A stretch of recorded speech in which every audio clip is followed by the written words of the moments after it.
Backstage at the Versailles Club in New York, the walls were close and the air was warm with cigarette smoke and perfume, and Edith Piaf stood in the narrow corridor between the dressing rooms with her hands shaking.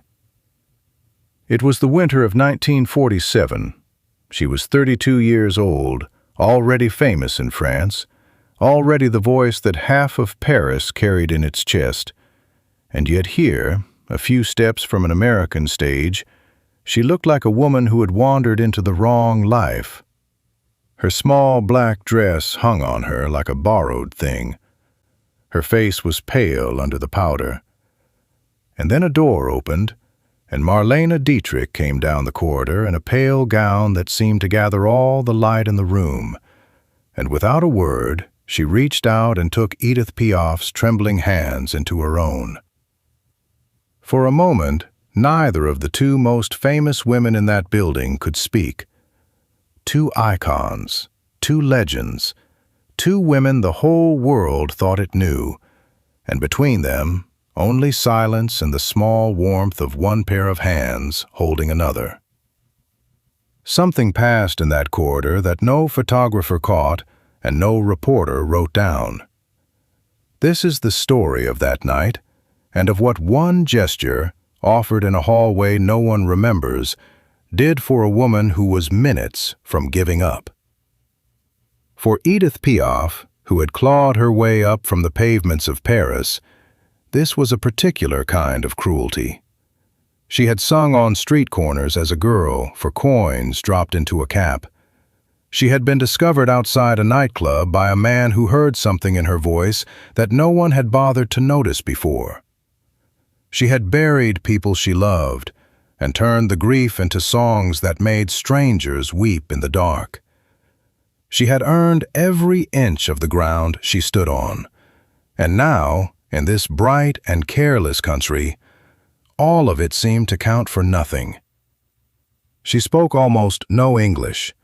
She could not read the reviews that were burying her, but she could feel the temperature of a room, and the American rooms were cold. At night in her hotel, she talked about going home. She said, to the few people around her who spoke French, that perhaps America simply was not meant for her, that perhaps she should take the next ship back to Paris, where at least the silence in a theater meant reverence and not confusion. She was not a woman who frightened easily.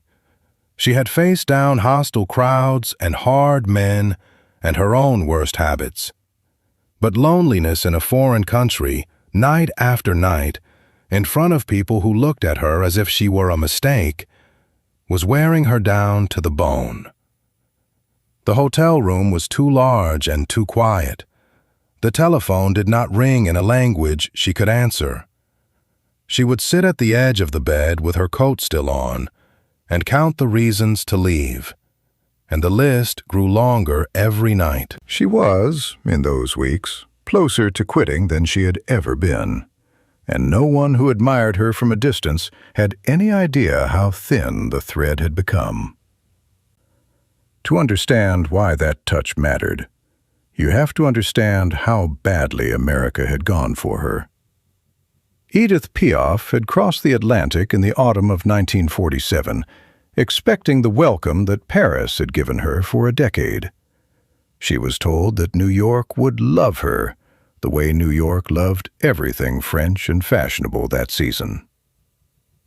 It did not. Her first engagement was at a smart theater on the East Side, the kind of room where the audience arrived in furs and left in the middle of the act.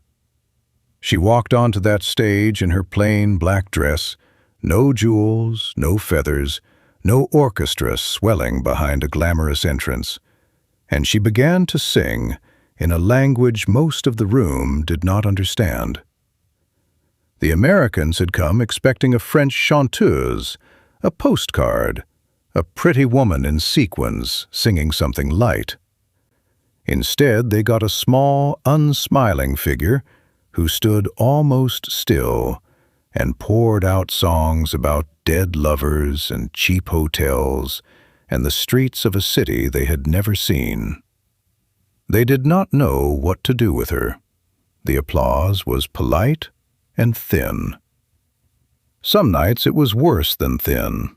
There were evenings when the clink of glasses and the murmur of conversation never fully stopped, when she could hear a table laughing quietly at something that had nothing to do with her, while she stood in the light and gave them the truest thing she had.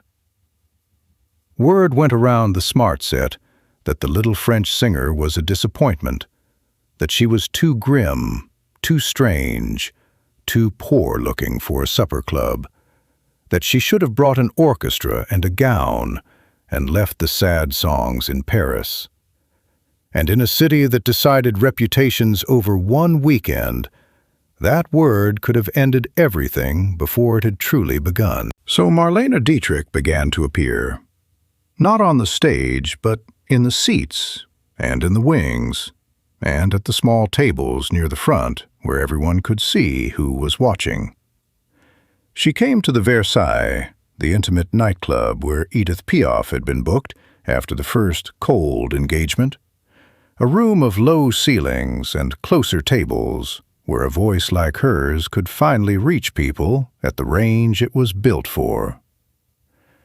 Marlene came once, and then she came again, and she brought people with her, the kind of people whose presence was itself a verdict. Word began to travel in the opposite direction now. If Dietrich kept going back to hear the little Frenchwoman, then perhaps the little Frenchwoman was worth hearing. But reputation is a slow thing to turn, and on the particular night this story remembers, none of it had yet reached the one person it needed to reach. Edith Piaf still did not know that the tide was moving. She still stood backstage each evening, believing she was failing, believing the ship home was the only mercy left to her. And on this night, the fear had reached its peak. Her hands would not stop shaking. The call to go on was minutes away, and she was not sure she could walk out into that light again. Then there was Marlene Dietrich, and to the New York of 1947, there was almost no one more powerful. Marlene was not merely a movie star. She was an institution, a face carved into the century. The German-born actress who had conquered Hollywood, defied her own homeland during the war, and entertained Allied troops so close to the front that soldiers swore they had seen her under fire. She had the kind of glamour that did not ask permission. When Marlene Dietrich walked into a supper club, the room reorganized itself around her. Head waiters moved tables. Photographers appeared from nowhere.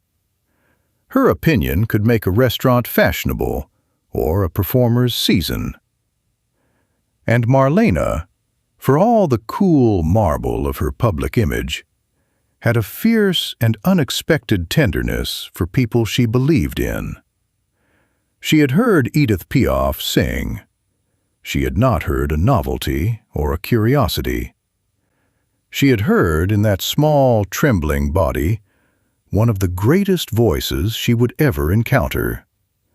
And it offended her, deeply, that the smart set of her adopted city was too foolish to recognize it.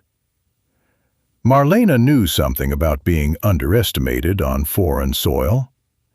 She had built her own legend in a country that was not her own, and she understood exactly how it felt to stand in front of strangers and gamble everything on the hope that your art would translate.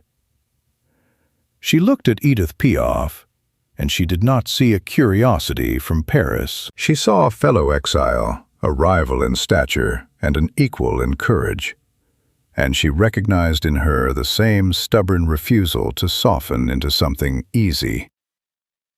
Marlene decided, in the private way that powerful people decide things, that this would not stand.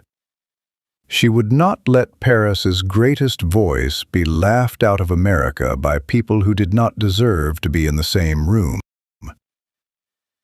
And then the room went silent. Whatever had been draining out of Edith Piaf for weeks stopped draining. The shaking in her hands slowed under the pressure of Marlene's, and something came back into her face, some old and stubborn fire that the cold rooms of New York had nearly put out. When the call came, she did not walk to the stage like a woman going to her own execution. She walked out the way she had once walked out onto stages in Paris, small and certain, carrying her whole grief-soaked life in a plain black dress. She stood in front of the microphone, and she opened her mouth, and the voice that came out was not the voice of a woman apologizing for being strange. It was the voice that had made Paris weep. She sang as if the touch in the corridor had reminded her who she was. And out in the dark, at a small table near the front, Marlene Dietrich sat with her chin lifted and her eyes bright, watching the tide turn in real time. The audience that had come to be entertained forgot to be entertained. They sat very still.